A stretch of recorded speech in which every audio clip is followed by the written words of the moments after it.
Hi everyone. Okay, so I'm gonna what I was thinking we would do today for this last meeting um of Moby-Dick is that I would just kind of walk through some of the things that happen in, let me let Joan in the final chapters.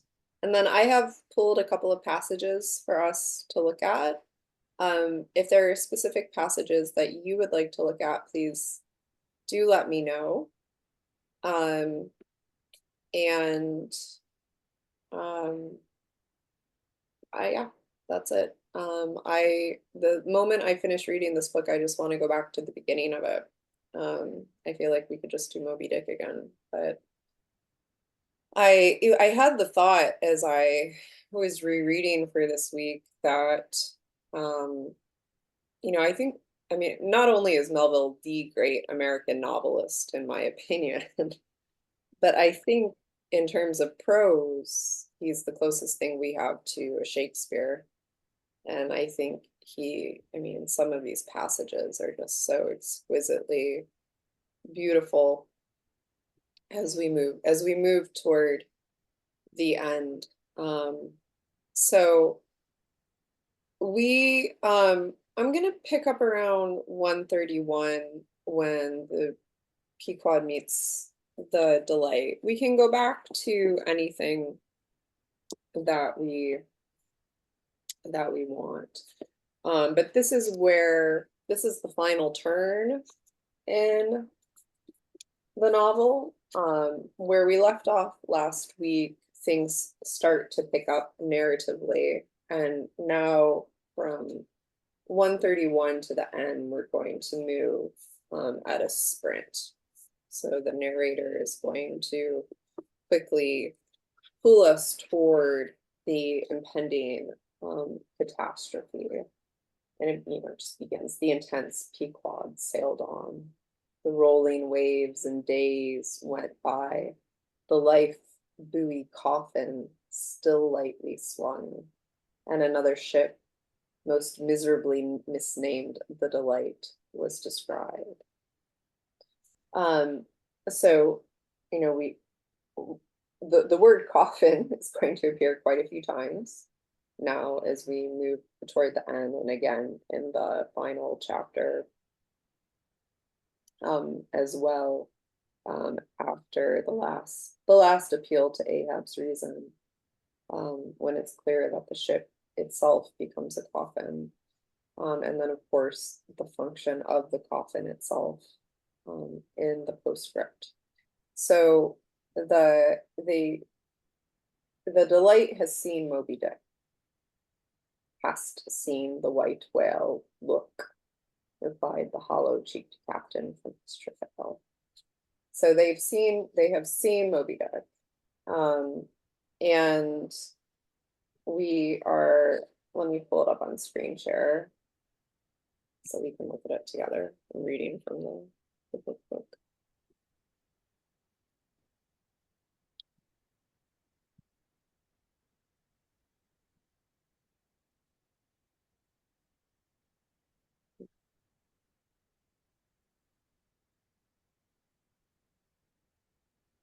Hast seen the white whale. Look, replied the hollow-cheeked captain from his travail, and with his trumpet he pointed to the wreck. Hast killed him? The harpoon is not yet forged that will ever do that, answered the other. So I'm just going to pause there for a second. I was thinking of these final chapters as being thrown in the classical philosophical conversation between the vita activa and the vita contemplativa on one hand, so contemplation and action. And the other distinction that we're going to get is between thinking and feeling. And Ahab is a man of feeling, right? He's not a man of reason. He's not an enlightened man of reason in the sense that we would traditionally think about him in that kind of Odyssean sense. So we have an Odysseus who's been stripped of his cleverness in a way, and is driven by that furious passion to get to where he wants to go to get Moby-Dick, but we don't have the same kind of Odyssean cunning. And so thinking and feeling are going to be contrasted with each other, and so passion and reason would be another way to put that. And then also the kind of the slowness of contemplation, and then the thinking to an end. And Ahab is all action, he's all passion, he's all feeling. And here in this, the harpoon is not yet forged that can kill this whale. Right? So there's distinctions are being drawn between Ahab and the Pequod and these other ships and captains that they're encountering in the final chapters. Not forged. And snatching for its leveled iron from the crotch, Ahab held it out, exclaiming, "Look ye, Nantucketer, here in this hand I hold his death." Well, you're wrong. Look, I have it. Tempered in blood and tempered by lightning are these barbs, and I swear to temper them triply in that hot place before the fin, where the white whale most feels his accursed life. Then God keep thee, old man. Seest thou that? Pointing to the hammock. I bury but one of 5 stout men who were alive only yesterday, but were deader night. Only that one I bury, the rest were buried before they died. You sail upon their tomb. And then turning to his crew, are ye ready there? Place the plank then on the rail, and lift the body. So then, O God, advancing toward the hammock with uplifted hands, may the resurrection and the life. Right? So this kind of, we can see this almost sermon. Brace forward, up helm, cried Ahab, like lightning to his men. But the suddenly started Pequod was not quick enough to escape the sound of the splash that the corpse soon made as it struck the sea. Not so quick, indeed, but that some of the flying bubbles might have sprinkled her hull with their ghostly baptism. As Ahab now glided from the dejected delight, the strange life buoy hanging at the Pequod's stern came into conspicuous relief. Ha! Yonder, look yonder, men, cried a foreboding voice in the wake. In vain. Oh, ye strangers, ye fly our sad burial, ye but turn us your travail to show us your coffin. So the delight is foreshadowing, is telling Ahab that, they're doomed. You are going to die, and you will either be buried alive, and the sea will become your tomb, or you will be killed on the ship itself and be buried at sea. But we have this nice contrast between the ghostly baptism of the burial at sea and burial at sea, anointed in the water. And we had that passage we were talking about last week about how every man needs a ship to cling to. Here the Delight pulls up next to the Pequod, right before we kind of plunge through, and the Pequod itself becomes this coffin-like vessel. It is a live sailing coffin moving through the water over the burial grounds of the dead. And then we move into chapter 132, the symphony, where we get a perfect day at sea. Right? We get a beautiful day. It was a clear steel blue day. The firmaments of air and sea were hardly separable in all that pervading azure. Only the pensive air was transparently pure and soft, with a woman's look, and the robust and manlike sea heaved with long, strong, lingering swells, as Samson's chest in his sleep. Hither and thither on high glided the snow-white wings of small, unspeckled birds. These were the gentle thoughts of the feminine air. But to and fro in the deeps, far down in the bottomless blue, rushed mighty leviathans, swordfish and sharks, and these were the strong, troubled, murderous thinkings of the masculine sea. So again, we get that contrast that I was talking about between thinking and these kind of gentle thoughts, and so the feminine and the masculine, but this a sense of chaos comes to mind with the word troubled there. There's violence beneath the water.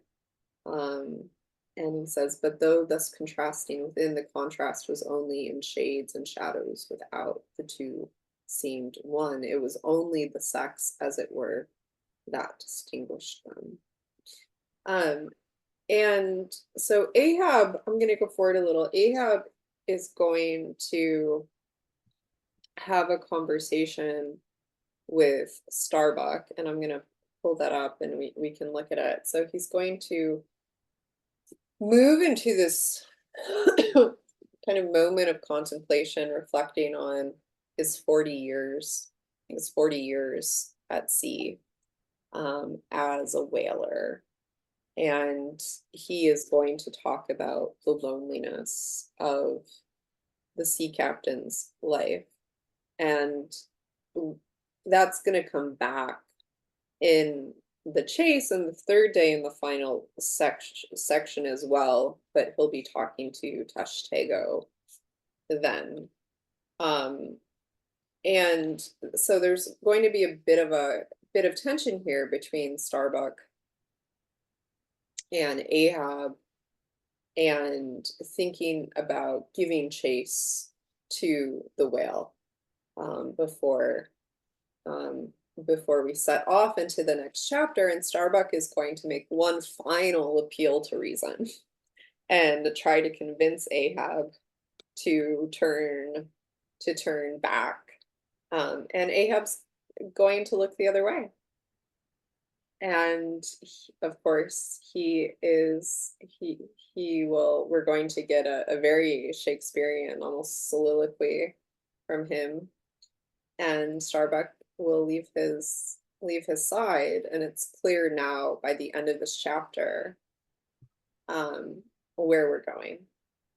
So Hart, you want to jump in? Okay, well, a couple of things. I think the relevant passage about Ahab and thinking is in is in a little bit different chapter, but just on this moment here, Yeah. I was quite struck, and I'd be very curious how other people react to this kind of twist in the character arc of Ahab, whereas up until almost this point, he seemed to be in this state of accelerating, monomania and relentlessness and zeal. And then we pause and we have this striking moment where a tear, drops from his eyes, Yes. and we're given this glimpse of I would say a whole different side of Ahab than we have Yes. seen to this point. And I would also say that I'm not sure that Starbuck around here is the voice of reason anymore. I think his appeal is pretty emotional as well. But I just frankly at this point, having just read this for the first time, I'm not sure that this works for me. And almost, What do you mean? I mean, it seems almost a bit of bathos, that it's not definitely he's wanting at least a kind of pathos in terms of the fate of Ahab. And I wanted Ahab to just keep getting more and more evil and reaching a crescendo of that than to be sort of confronted with this appeal to sympathy for him. But maybe it worked better for other people. I'm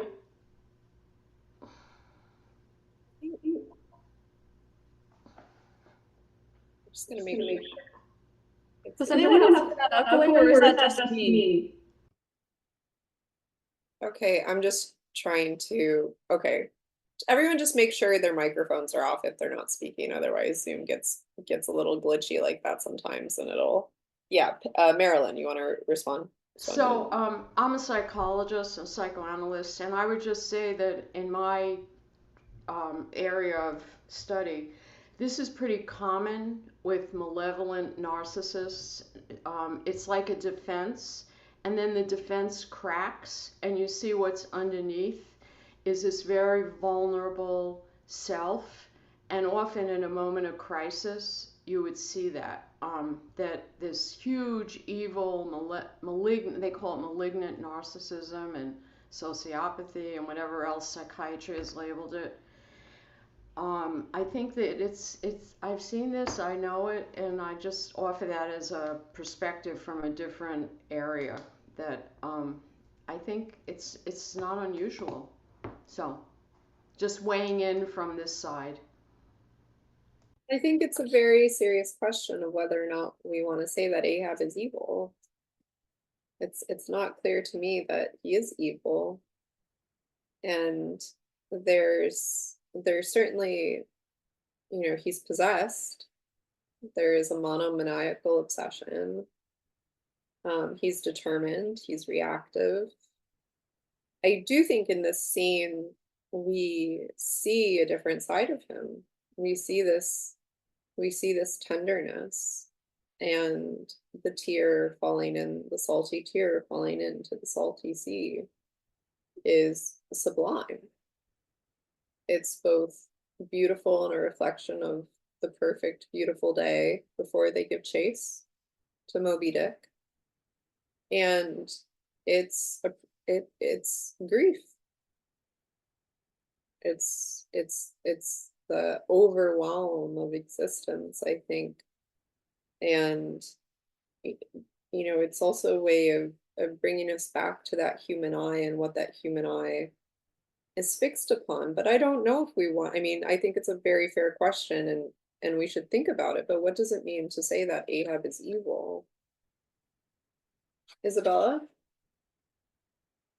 Okay, well, I don't really know what it means, but I'm going to say that I don't really think any character in this book is evil. They're just like crazy at most. Uh, but I was gonna say that I actually liked this chapter a bit. I think the book would be less interesting if Ahab had this clean monomaniacal arc.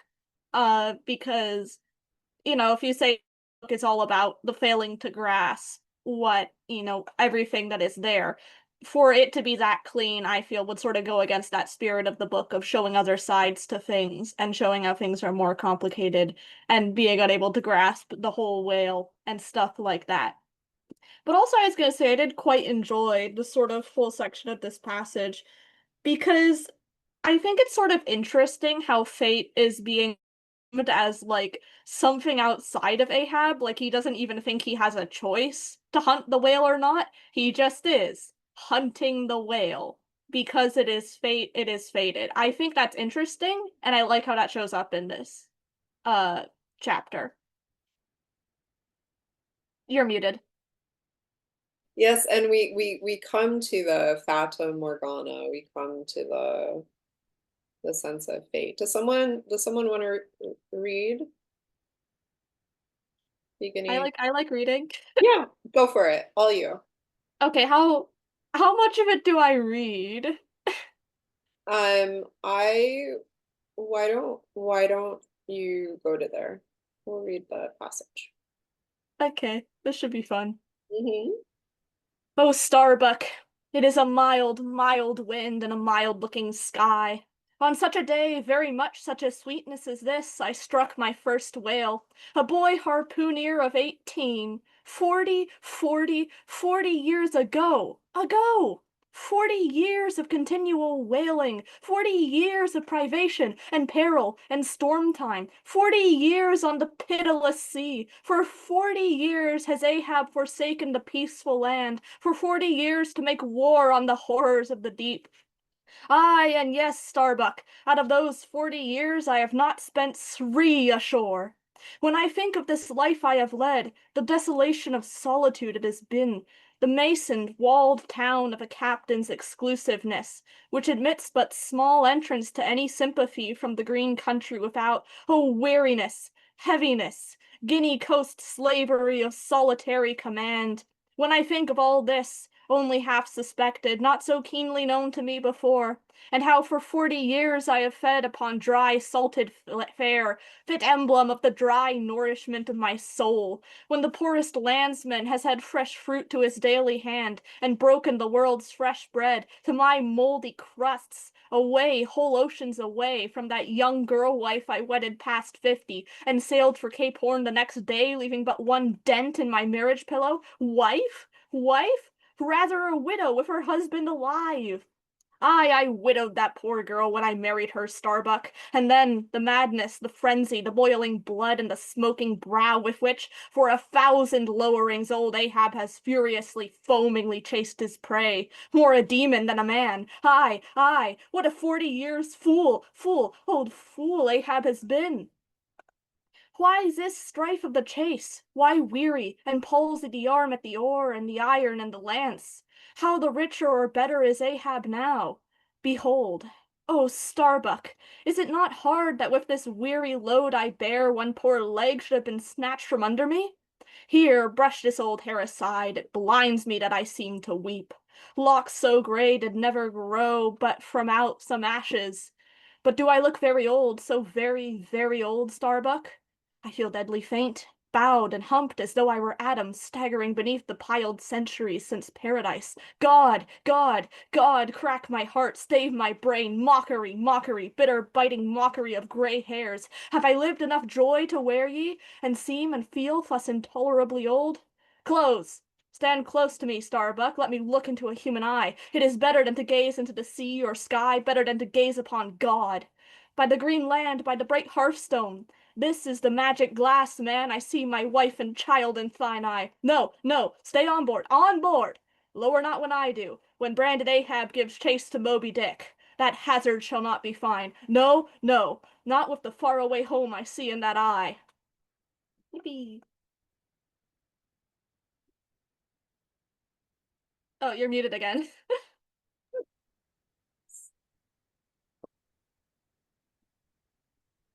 Why should anyone give chase to that hated fish? Away with me, let us fly these deadly waters. Let us home. Let us home.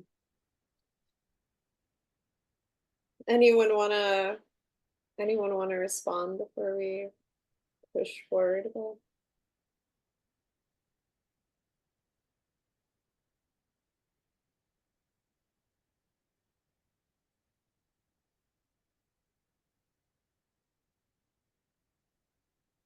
Yeah, David, go for it. Isabel raised, the interesting point about, fate and someone else, as they have evil.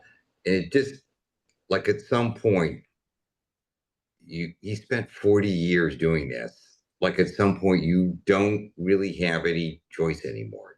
And everyone on the ship just seems to be playing out their part in a drama, like knowing, like in theory, they've got like some free choice, like they could do something different, but they just can't. I, was thinking at the end of, in Exodus where Pharaoh like decides like, oh yeah, yeah, the Jews can go. No, no, no. They come back, and at some point, God just says, nope.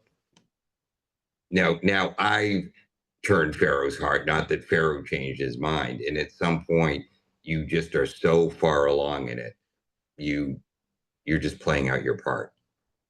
Yeah. And I find this chapter one of the most moving in the book and in anywhere in literature. Like, Ahab knows Starbuck's right, but can't. It's too late. It's too late for all of them. They're all like at the end of the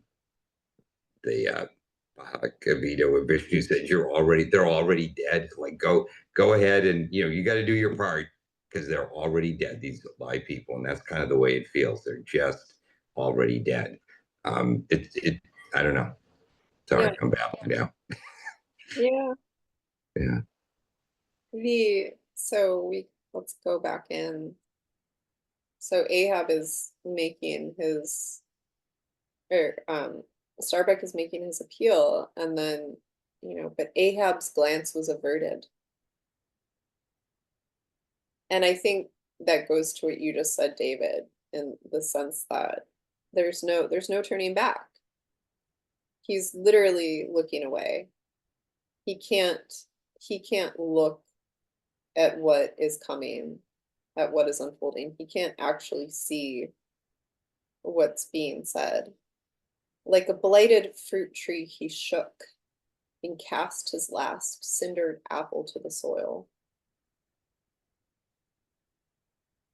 There's a questioning of self that also is set up here that is going to return in the final chapters around the, I think in my mind, in a lot of way, Melville pulls us into modern subjectivity. Mm. We see the splintering and the fracturing of the self. What is it? What is it? What nameless, inscrutable, unearthly thing is it? What cozening, hidden lord and master and cruel, remorseless emperor commands me? That against all natural lovings and longings, I so keep pushing and crowding and jamming myself on all the time, recklessly making me ready to do what in my own proper natural heart I durst not so much as dare. Is Ahab? Is it I, God, or who that lifts this arm? But if the great sun move not of himself, but is as an errand boy in heaven, nor one single star can revolve, but by some invisible power, how then can this one small heart beat, this one small brain think thoughts, unless God does that beating, does that thinking, does that living, and not I? But heaven, man, we are turned round and round in the world like yonder windlass, and fate is the handspike. And all that time, lo, the smiling sky and this unsounded sea, look, see on albacore, who put it into him to chase and fang that flying fish? Where do murderers go, man? Who's to doom when the judge himself is dragged to the bar?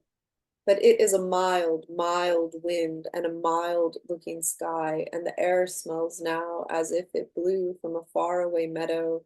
They have been making hay somewhere under the slopes of the Andes. Starbuck and the mowers are sleeping among the new mown hay. Sleeping, aye, toil we how we may, we all sleep at last on the field.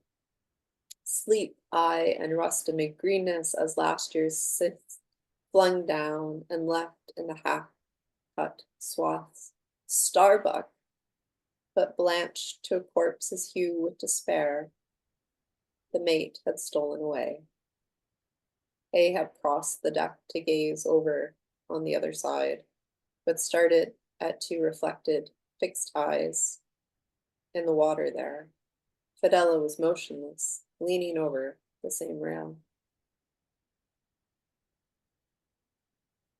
So we really get this Lear comes to mind here, this almost, this moment of being torn, and it's not him. He cast off all responsibility. He is being driven by God himself or some other interminable force within, and you can see him crying out his soul here, and he turns around and Starbuck's gone. Starbuck sees that he's not going to change his mind. And there's no rest.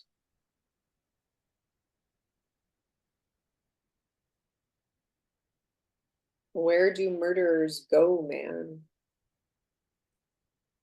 Heart, Isabella? Well, I don't want to get too far ahead, but maybe you're planning to go there. But in 132, Starbuck does make one final attempt, and I believe it's here that he's gushing and imploring with Ahab in explicitly religious terms. But then there's also another great passage that strikes at this theme we've been discussing of the fatedness of Ahab's quest. But again, I don't want. So this is 132, right? That's what we've been reading. I can't hear you, Heart. You turned off your microphone. Sorry, I meant to say 134. The chase the second day. The second day. Okay. Yeah. Yeah. Isabella? I like this chapter a lot. Yeah. I kind of forgot what I was gonna say. There was something else, but it kind of slipped away under just a simple statement. I like this chapter a lot. It has a lot of very good lines, but poeticisms in it. I know there's something else I was gonna say though.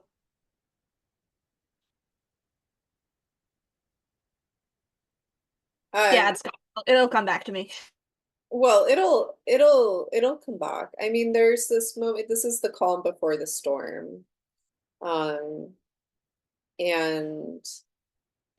we start with this peaceable day, and Ahab is he opens. He's kind of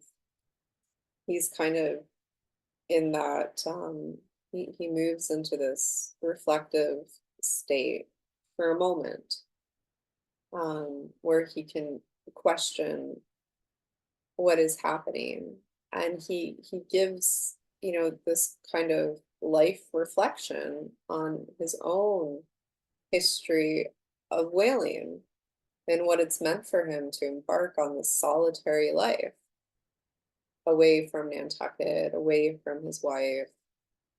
And he's keenly aware of the isolation of his age, of the time that's passed by. And I think last week we brought up the question of redemption. And I think, for a moment there when he's talking with Starbuck, that question then of redemption comes back. But Starbuck sees the madness, and he cannot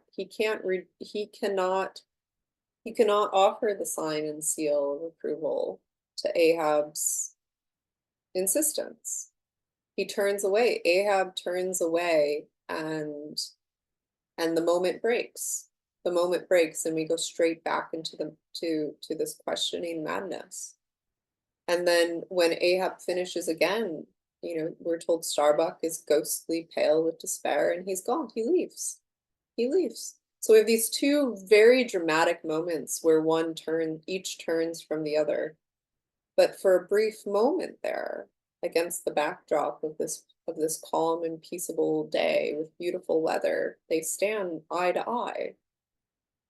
And there's this moment, brief moment of possibility that opens up until Ahab is just left with himself.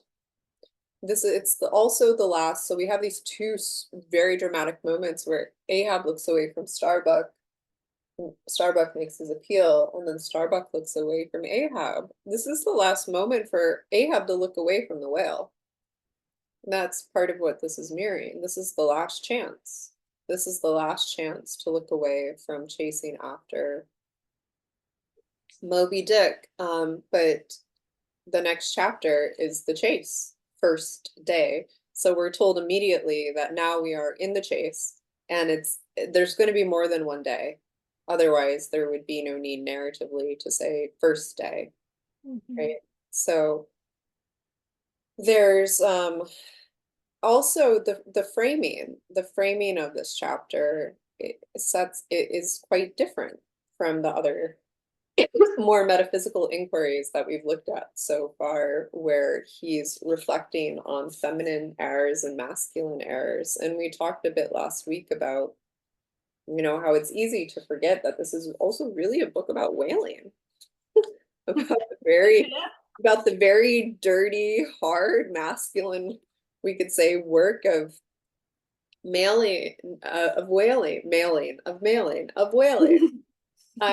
We talked a little bit about the squeezing of the sperm, but we're thrown back into this contrast that we've been talking about between the land and the water, and we have the sky and the water. And the distinction between the sea and the sky is that of creation, is that of the male and the female that form this whole. And one is the to look up at the beautiful azure sky, the blue sky, the heavens, the firmament, is the softness, is the feminine, which is what we glimpse in Ahab for a brief moment before he returns to that hardened masculine fixation and looks back down at the water.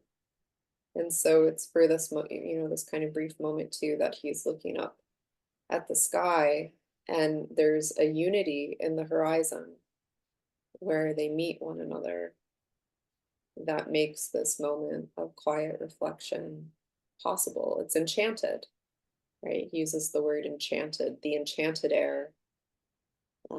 There's an enchantment that falls when one is able for that brief moment to step out of time itself. And time, the concept of time and what time is going to come back to us now as well. But there's a great sense of melancholy in his reflections. I'll pause there. Joan and Mary, please. Yeah, it's such a wonderful chapter, and I feel that it's pivotal to your understanding of Ahab as not so distant from yourself, even though he seems so. You know, the way he has his self-knowledge. He gave up the human. He gave up the comforts. He gave up the, having a wife, he's turned away from all that. And it's something later in life people do, is looking back and saying, why didn't I do X? I could have been happy. I could have done this. But it's almost like it's true of artists as well, who've kind of sacrificed everything for their art, and ruined relationships, but determined to do one thing. And he realizes what he gave up. But it's not so divorced from other areas that we know of. I mean, we're not whalers, but people who really did sacrifice the people around them and their own happiness to pursue something endlessly and to the end. And then after a certain point, there is no turning back because you've given up all those years. It's very profound. Yes, Mary, do you want to respond? I just wanted to comment on earlier you had sort of raised the question of evil and whether Ahab was evil.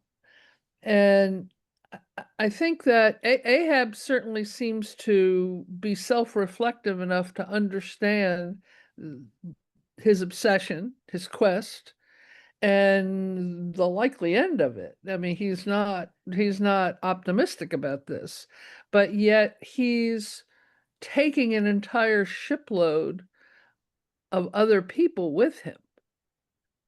Yeah. And that really, I think that there's a dividing line there between being committed to your own quest that Joan's talking about, which we have all seen and understand, and taking other people with you on your doomed quest. Well, so that I think the way you began then framing that around the question of evil is important, because what we see, part of what Ahab is questioning in this chapter is his free will. In that last part that I just read, does he have free will? It doesn't feel like it to him. And that raises the question of evil. If one abandons their will and accepts that inner driving force of feeling or of passion or of divine guidance or intuition or I was going to say invocation is the better word here. Then, does one abandon the responsibility? And is it that abandonment of responsibility that makes his actions evil, that would allow for us to make that judgment? Or and he's depriving the others on the crew of their free will. I mean, maybe they know, maybe they Or realize is he? well, that's the question, you know? I mean, they know they signed up, he's the captain. It's clear by now that he's, you know, I mean, they could mutiny. I mean, they could. they could. I do There's agree it's literally wrong. I don't think he's necessarily evil. I do think that's wrong. But I don't entirely believe him when he resorts to all that about fate and it's beyond his control. I think that's his way of just sort of justifying his choice. Hmm. And it is wrong. I mean, morally wrong to me, but I don't think of him as just pure evil. But he is making the choice for everybody. Is he entitled to do that because he's the captain of the ship? Is he not entitled to do that because this is not a regular quest? This is not going to end well. Well, it's for anyone. revenge, right? He's on a Mhm. quest Yes. for revenge. So there's a question we can ask in there too is, is this fate or is it doomed because it's a revenge quest? Mhm. And what's the difference between a revenge quest and something being fated and something being doomed? Yes, Stephen, Isabella Hart. Well, if you look at this from like modern corporate theory, right? He's the captain. He's got all these guys have individual equity interests in the whaling vessel. A lot of these guys, this is their job. You know, as the head of the corporation, so to speak, he's got duties to different stakeholders, right? He's got the equity interest people that hired him, and then everybody on the vessel. So maybe he is evil, or he certainly usurped the corporate interests for his own well-being. But is it for his own well-being? I mean, what do you do when you have a madman at the helm? Yeah, he's serving his mania, I guess, Yeah. above everybody else's in his duties to every other participant. Yeah, what do you do when you've got a madman at the helm? I mean, really? Come on. Sorry. We all know that one. Yeah, I mean, totally unrealistic situation. I will push back on that and say, as much as I would like to make the personal judgment that Donald Trump is mad, I don't think he's a madman at all. I think if he were a madman, he would not be nearly as successful. Right. No, I agree. And at executing his clearly outlined agenda, which is the Right. terrifying No, part. as is Ahab. And yeah, But no, I Ahab is agree. not good at executing his agenda.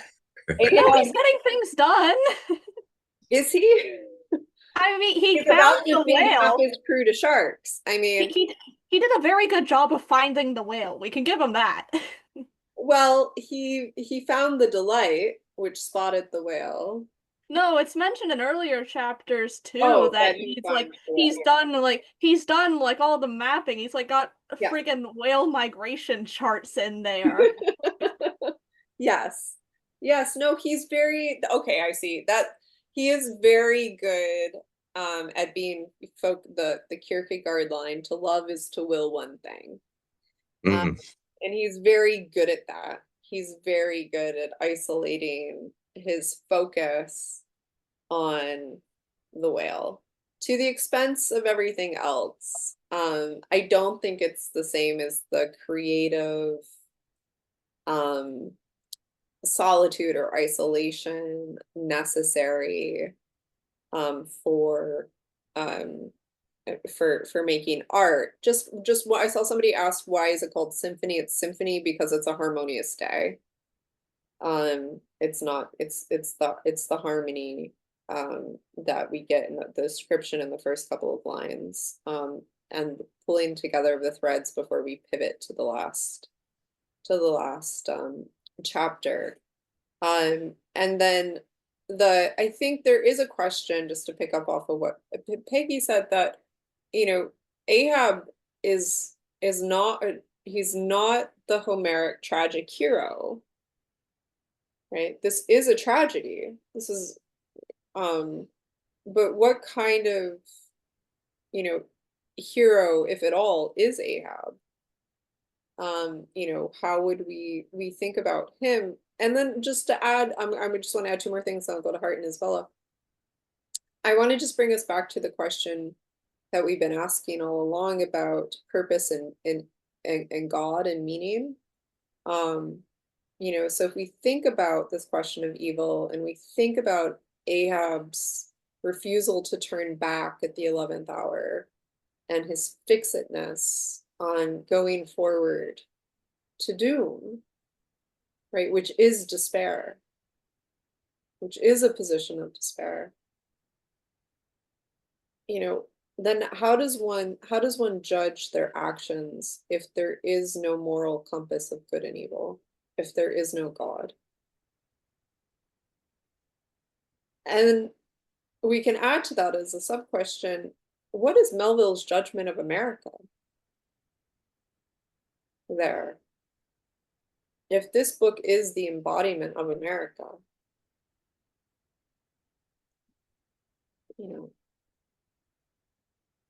where are we going? Is our next year our republic will be 250 years old, which is not very old in world historical terms. Where is our republic going? What kind of ship have we built? What kind of captains guide us into the future? And I think we can answer that in the clearly despairing sense as perhaps a judgment, or as a kind of call to action as well. I don't think that there's a clear answer to that, but I think there is. The Republic was torn apart in 1851. But yeah. I'll stop there for a second. Hart, Isabella, Joe, I see a lot of people want to jump in. Gosh, I'm very tempted to react to that because I'm very interested in reading the book as a political allegory, and also, like Stephen, a sort of commentary on political economy. But I had raised my hand to weigh in again in favor of the possibility of Ahab as evil, given that that was so roundly rejected. I hate to say devil's advocate, but at least I would venture that he surrenders to evil, and that I was a little another thing that, well, I have mixed feelings about the fact that it does sort of turn from the sort of pluralism of the opening section to very much, I would say, a Judeo-Christian parable about blasphemy. I think when Starbuck makes that accusation, but we'd already heard in, let's see, this was in when Ahab and Starbuck were in the cabin. Ahab had said, "There is one God that is Lord over the earth, and one captain that is Lord over the Pequod." So he put Ahab, let me say, he surrenders to evil because he puts himself in the place of God. And also the minor character I thought we might talk about more, and we've chased a lot of sort of literary allusions, but the one that hasn't come up, I'd say, is Faust, and Fadala as this Mephistopheles character, and his prominence, as his role in sort of the tempter, and it clearly seems like, just to put it out there, that Ahab has sold his soul to the devil by means of Fadala. Mello holds out a little bit at arm's length by putting it in Stubbs' mouth for initially, but I think more and more it kind of seems like that's the meaning he wants. And so, and answer your other question, I mean, I wanted Ahab to be a hero like Macbeth, where there's this kind of, unbroken descent into the maelstrom, and that meaning might still be there, possibly. I don't know. Yeah. Isabella? Right, sorry, I got distracted about the past stuff. Right, what I was originally going to say regarding the mutiny point, which is that, I mean, there is literally a chapter where where Starbuck is like in the cabin, like, well, he has his sleep, and he just has this thought of like, man, I could totally kill him. I could totally kill him right now. We could all go home. I could totally kill him right now. So I mean, mutiny is definitely hanging out as like an option. Yeah. It's just that nobody, I guess I mean, Starbuck, for the person who most directly thinks about it, sort of feels like he can't do it.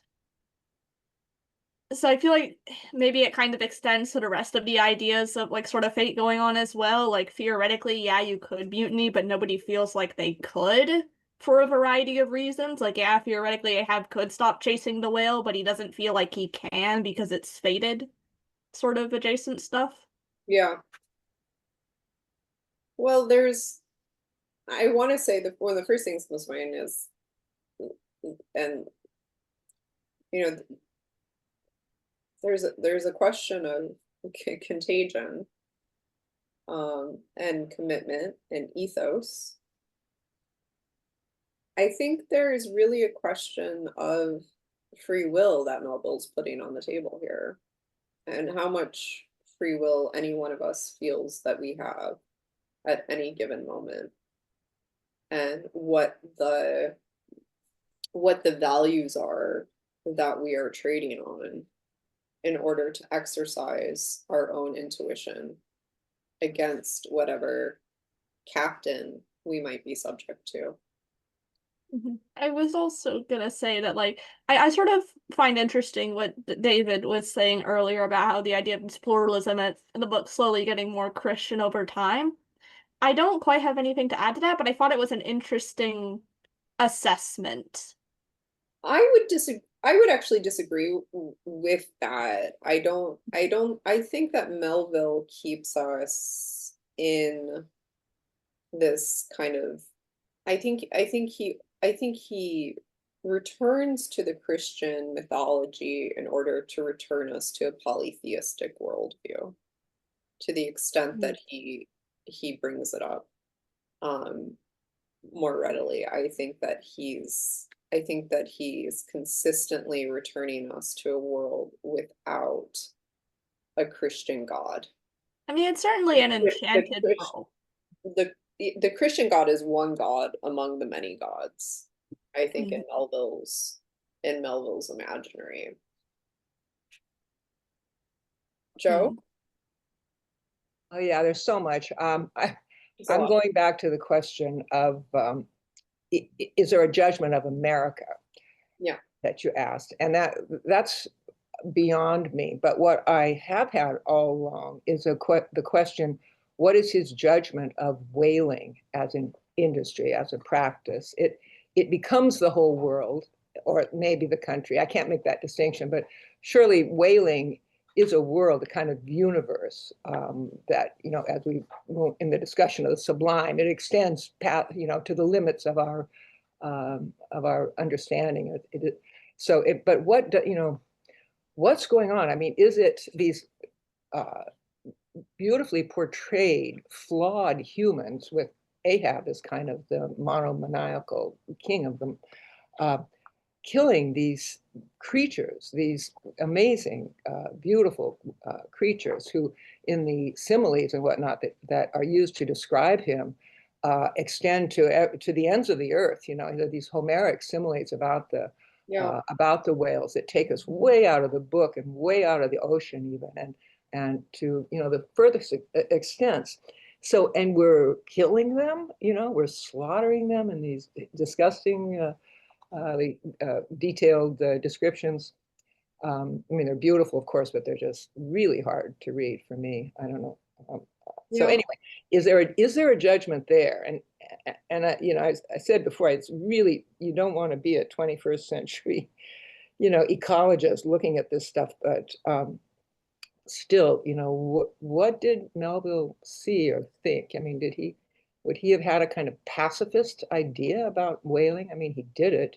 He worked it. So anyway, No, I mean, I think a lot of us are probably familiar with the kind of American vision of an existence that's organized around labor, that's organized around work, and this is very much a book about labor, about a specific profession, and it focuses monomaniacally on the profession of whaling.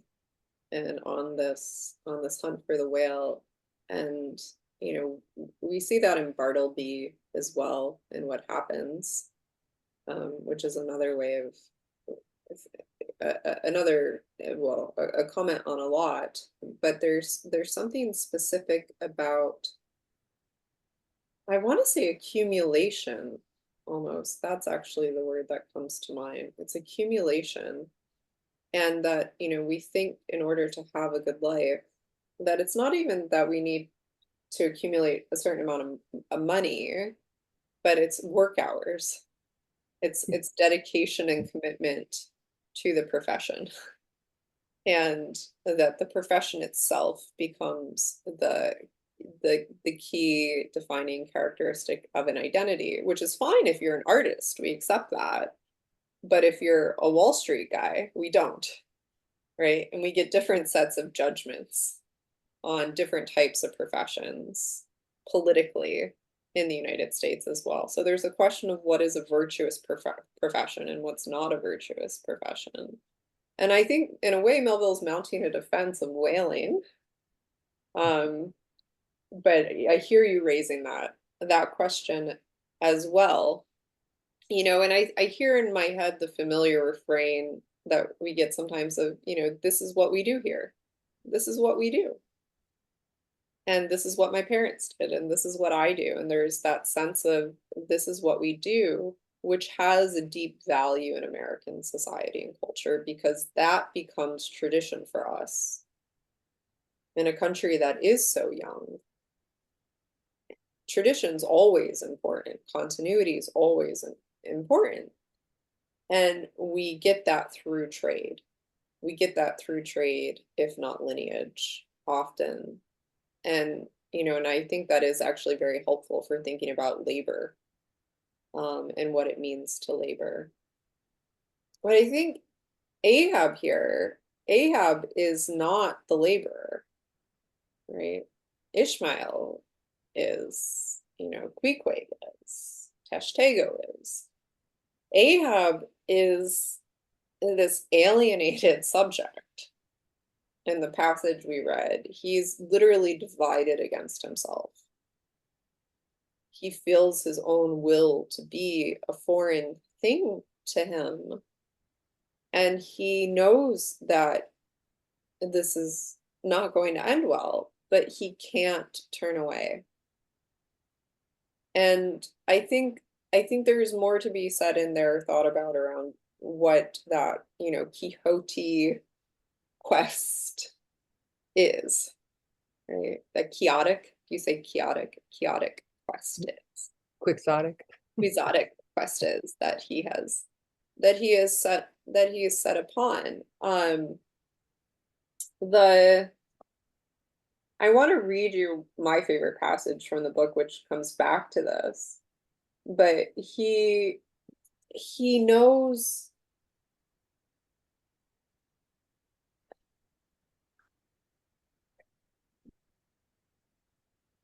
there's something about, there's something about the distinct relationship between labor, between what one thinks on, redemption for existence itself, the feeling of having sinned simply by having been born, of the guilt of existence and needing to expunge that through the labor of the body. In The Birth of Tragedy, there's a beautiful line where Nietzsche says that what separates pre-modern man from modern man is that and this is, he's thinking, we're talking like the 16th century, right?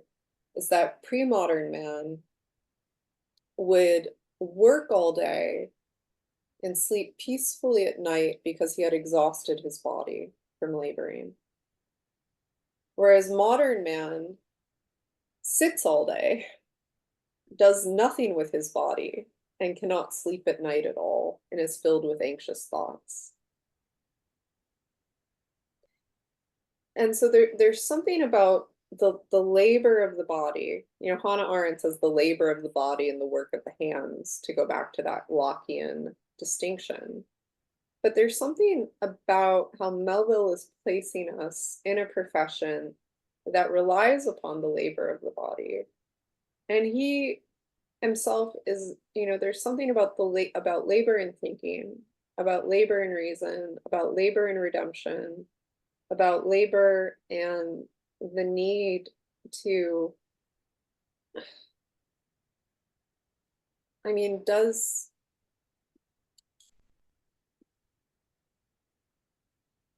Ahab can grant himself no grace?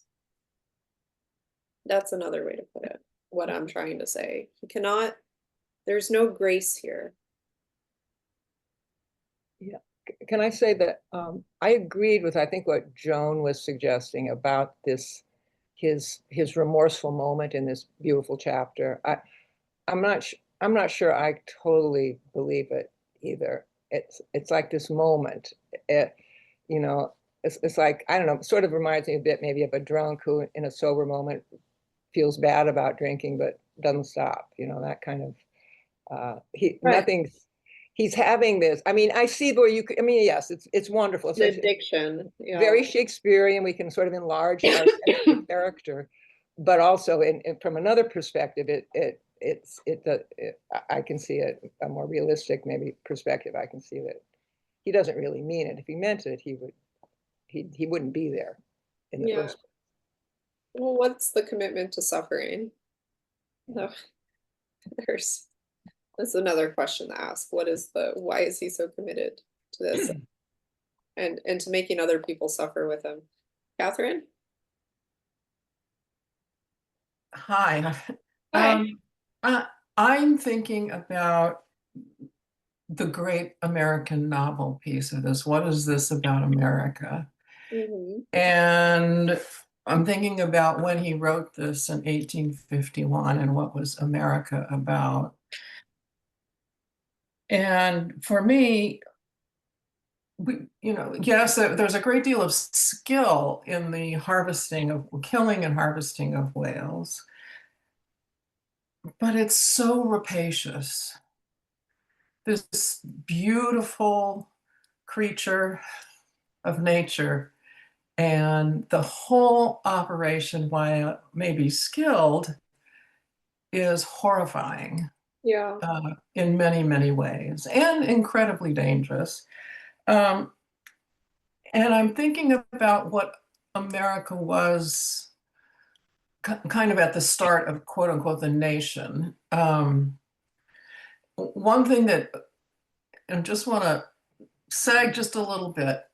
I watched a great deal of Ken Burns' The American Revolution. And what I did not realize was that before the colonies broke away, there was a dividing line from the 13 colonies at which settlers were not allowed by the king to move into anything west of the Appalachian Mountains and west of the colonies. And the colonists were bursting at the thought that they could get their hands on the land of the United States, or what became the United States of America. And the incredible pristine state of nature, if you will, both the culture and the nature. I feel like there's an element in Moby-Dick that's talking about the rapaciousness of the American project in terms of the resources. And what are they killing these whales for? But to make candle wax and lighting oil. And it just is, well, now in our modern sensibilities, this is just agonizing to read sometimes. And I just want to throw one last thing in. I read The Great Gatsby in honor of the 100th anniversary of its printing. And of course, we know the famous lines about they were careless people, et cetera, et cetera. And there's a lot of things, but there is a paragraph on the last 2 pages of that where Fitzgerald talks about the pristine state of America when it was first discovered by the Dutch and the early English. Anyway, I think writers have pondered that about what America was becoming with respect to its ability to just take anything it wanted. Yeah. I think there's a My real 2 cents. we haven't talked too much about the kind of the great imaginary, what I want to say Western imaginary of nature, and looking upon great swaths of land as one might look upon great swaths of sea, and think about what it means to be confronted with nature, which is very much built into, I think, the American consciousness as well. And so there's, an incredible sense of beauty and possibility, and there's also a great sense of violence, and I think we see both of those things in the pursuit of the whale itself.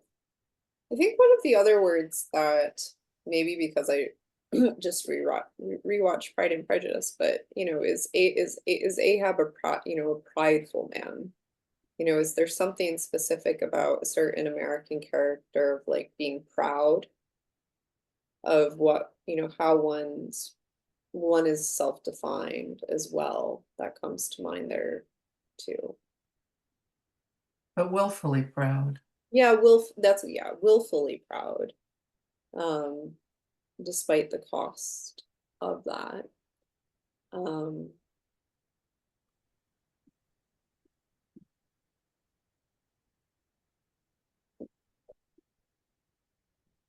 Yeah, there's so much to say. Isabella, part. I also have a lot to say about the whale issues. I would note that I sort of want to rebut a little, maybe push back a little, whatever the term is, about when talking about, the American settlers having the line that they can't cross and like the land beyond it. I would sort of maybe not call it pristine. I feel like that's but I do definitely agree about the rapaciousness Uh-huh.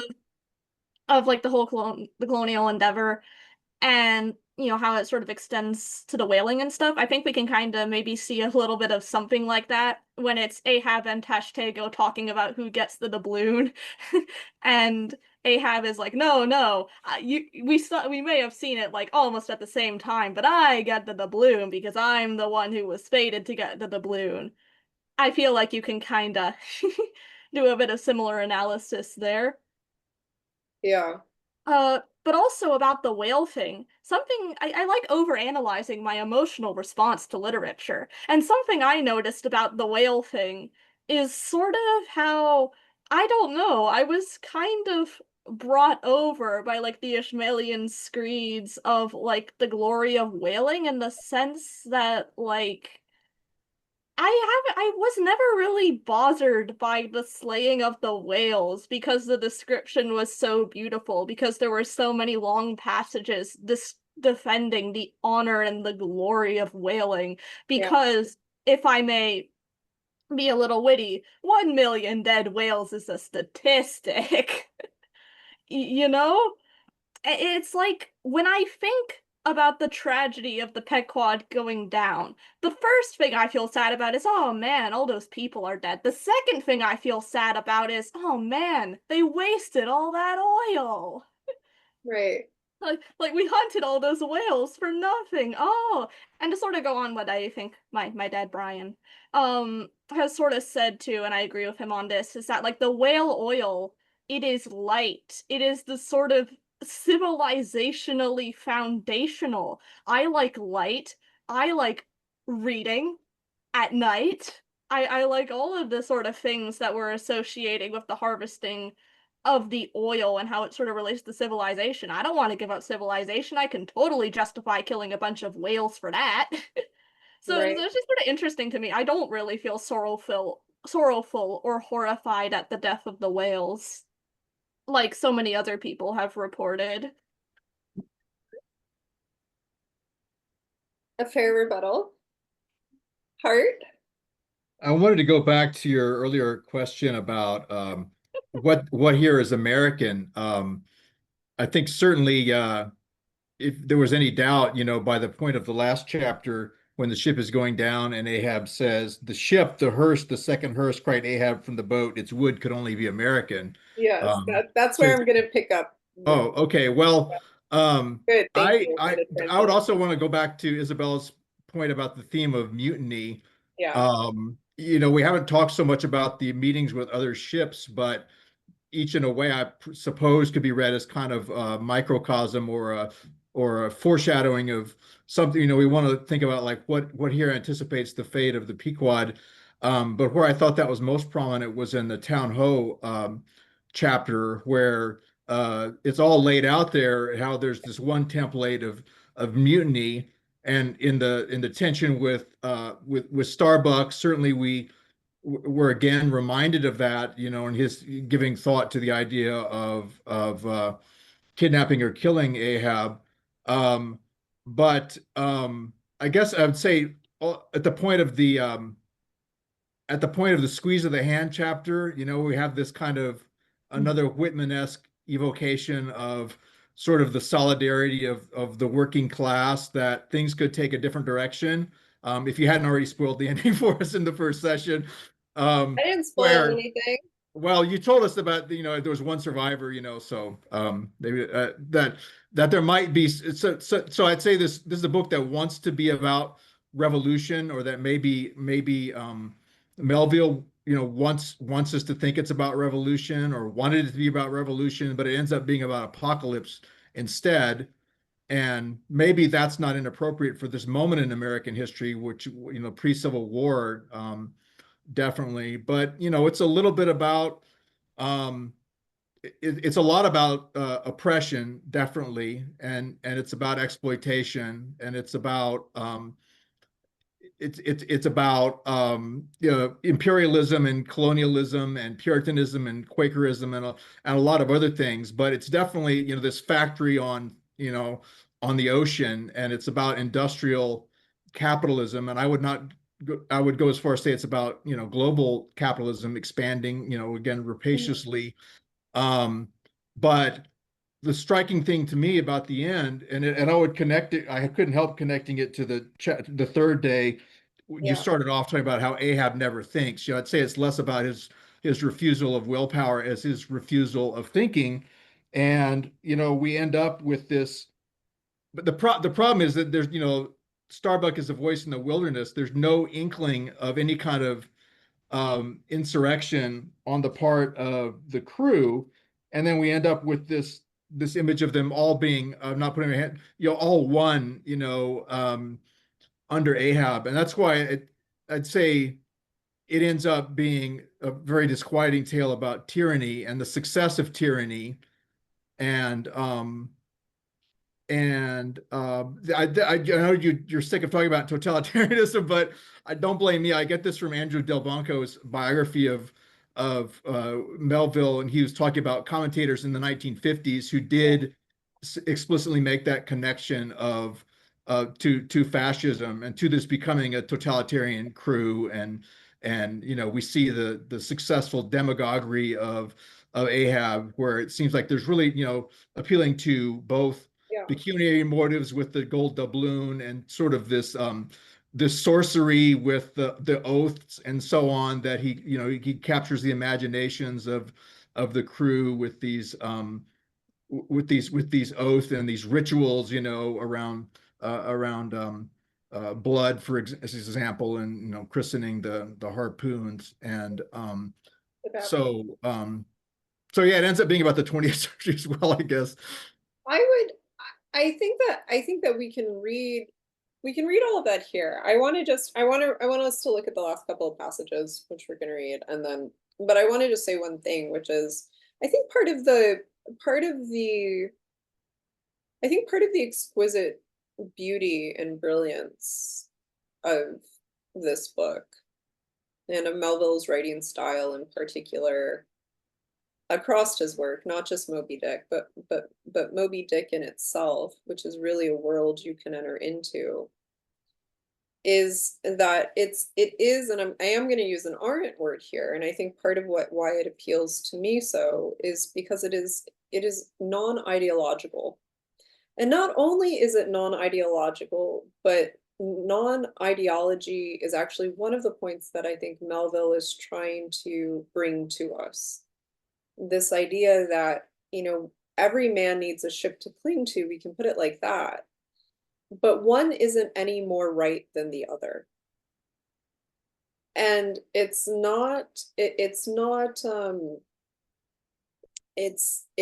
complicating. It's complicating, we can just take the whaling as an example. There's a great book by a Harvard psychologist titled Why We, what is it? It's like Why We Eat Pigs, Wear Cows, and Love Dogs. So we create hierarchies of animals according to how we perceive them against our own human intelligibility. And, so it's okay to eat a steak, but it's not okay to kill a whale. Or it's okay to, keep a dog as a pet, but it's not okay to eat a cat. Right? We domesticate certain animals based upon our own emotional or physical needs. And, I don't think that, but I think what Melville's not bringing, I don't read Melville as bringing us into that very modern conversation around the ethics of eating animals or killing them. But I think he is raising a conversation about humanity, about just the basic ethics of humanity and the decisions that we make as human beings.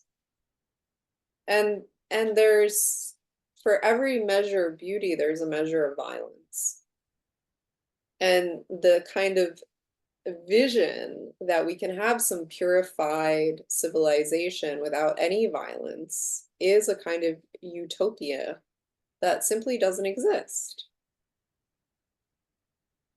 And so there's nothing radical in here in that sense, but there is a very thoughtful, I think, meditation on the trade-offs and the ethical choices, and an invitation to think about how one decides to spend their time and how we value certain thoughts or feelings, what those values are. I think there's a lot of, I think that Melville's capturing a lot of distinctly American values.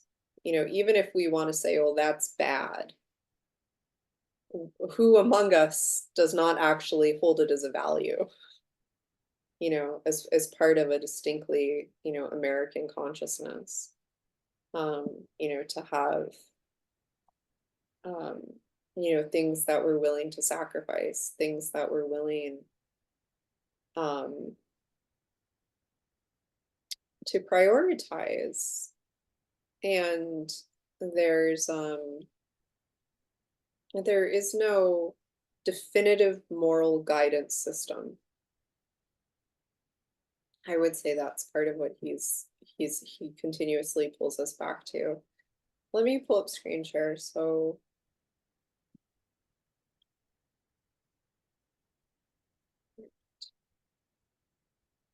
just the final, these are my favorite passages in the book, and it's the final passages in the novel. The ship, the hearse, the second hearse, cried Ahab from the boat. Its wood could only be American. What does that mean? Its wood could only be American. The ship, the hearse. Diving beneath There's something about this pursuit of the whale that is American. There's something about this that is American. And we haven't talked too much about Christopher Columbus either.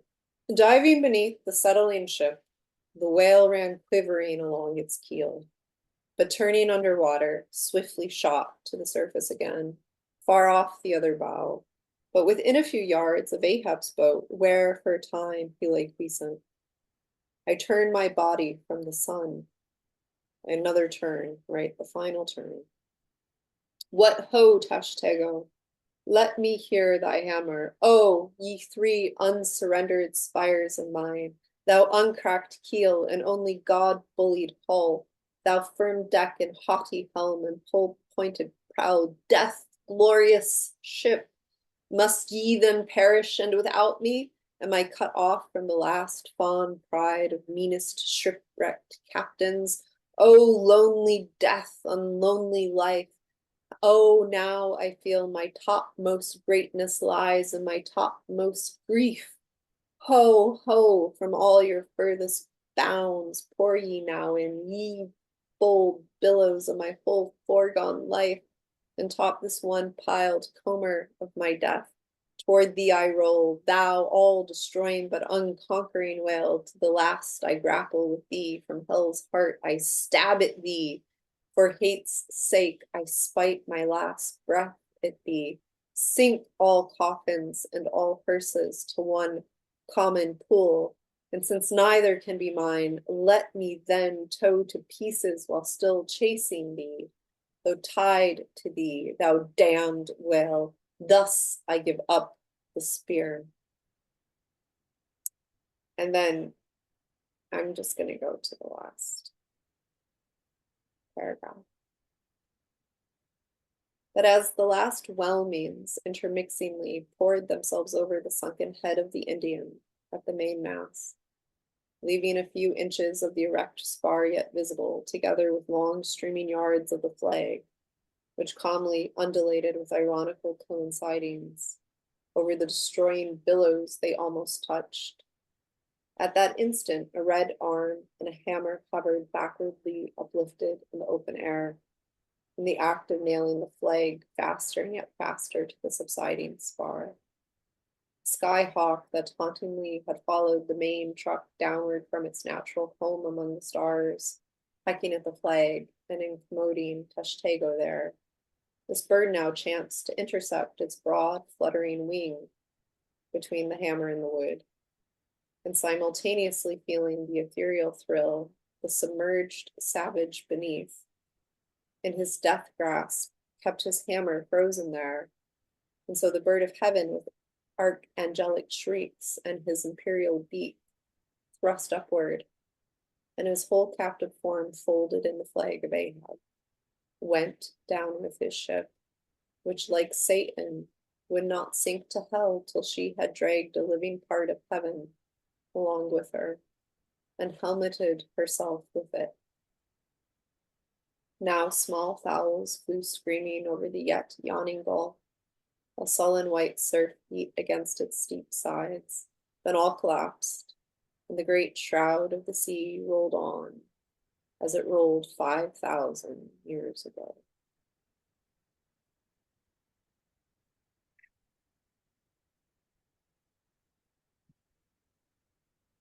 And I only am escaped alone to tell thee, said Job. The drama's done. Why then here does anyone step forth? Because one did survive the wreck. It so chanced that after the Parsi's disappearance, I was he whom the fates ordained to take the place of Ahab's bowsman, when that bowsman assumed the vacant post, the same who, when on the last day the three men were tossed from out the rocking boat, was dropped astern. So floating on the margin of the ensuing scene, and in full sight of it, when the half-spent suction of the sunk ship reached me, I was then but slowly drawn toward the closing vortex. When I reached it, it had subsided to a creamy pool, round and round, then and ever contracting toward the button-like black bubble at the axis of that slowly wheeling circle. Like another Ixion, I did revolve, till gaining that vital center, the black bubble upward burst, and now liberated by reason of its cunning spring and owning to its own great buoyancy, rising with great force, the coffin life buoy shot lengthwise from the sea, fell over and floated by my side, buoyed up by that coffin for almost one whole day and night. I floated on a soft and dirge-like main. The unharming sharks, they glided by as if with padlocks on their mouths. The savage seahawks sailed with sheathed beaks. On the second day, a sail drew nearer, and picked me up at last. It was the devious cruising Rachel, that in her retracing search after her missing children, only found another orphan.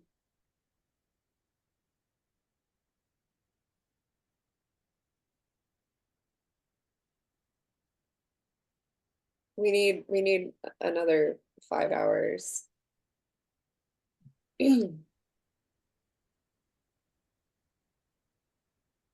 Epic.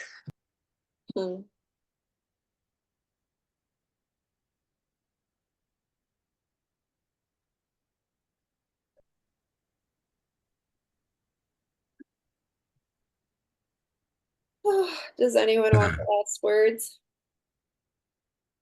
Ishmael was the narrator.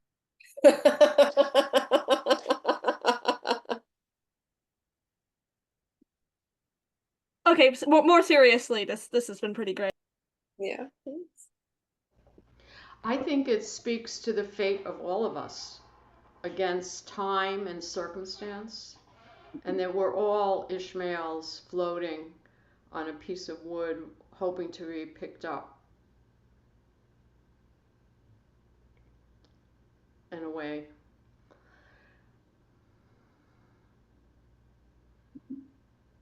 And not be thrown under by existence.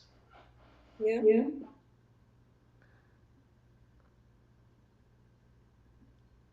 So in the end, there's hope that one person made it, and maybe we could be that one person in whatever circumstance we find ourselves in. It sort of ends on a note of hope that there may be salvation for some. And someone lived to tell the tale. Mm-hmm. Yeah. Whose coffin do we survive on? Our like nebulously homoerotic best friend Polynesian guy we met sleeping in an inn together. I'm not sure how to metaphorically translate that. Yeah. My only real disappointment is that we didn't have Isabella read all the songs of Stubb in when we were singing, Oh, Jolly as the Gale and so on. I Yeah. am not a good singer.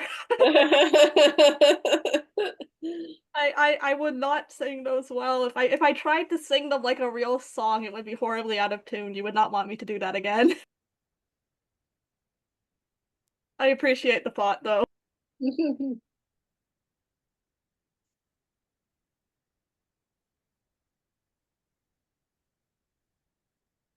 Does anyone want a last word?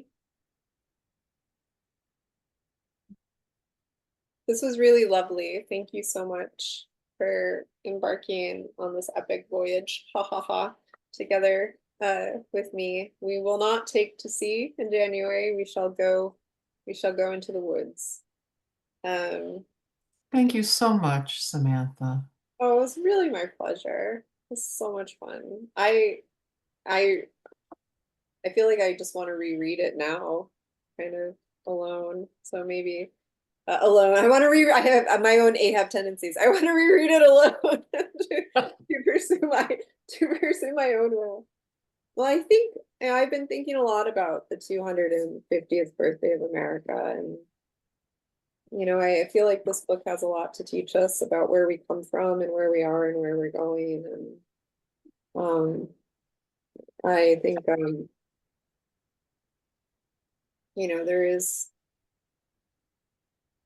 I think it does mean something to love one's country. I'm not against that. And I feel very American, especially when I'm abroad. And I think a lot about what it means to be an American these days. Mm-hmm. And so this book is really, I think Melville's the guy I want by my side. Let me put it that way. He would definitely come to the desert island. So. All right, those are my last words. Anyone else want a last word? I hope you have beautiful holidays. You too, Sam. Yes, Thank you. Sam. Thank you. Thanks, Have a Sam. great holiday Thanks. To all. Yeah, to thank you. everyone, Happy See you holidays. next year. Yes. and to all a good night. Bye. Ciao. Well,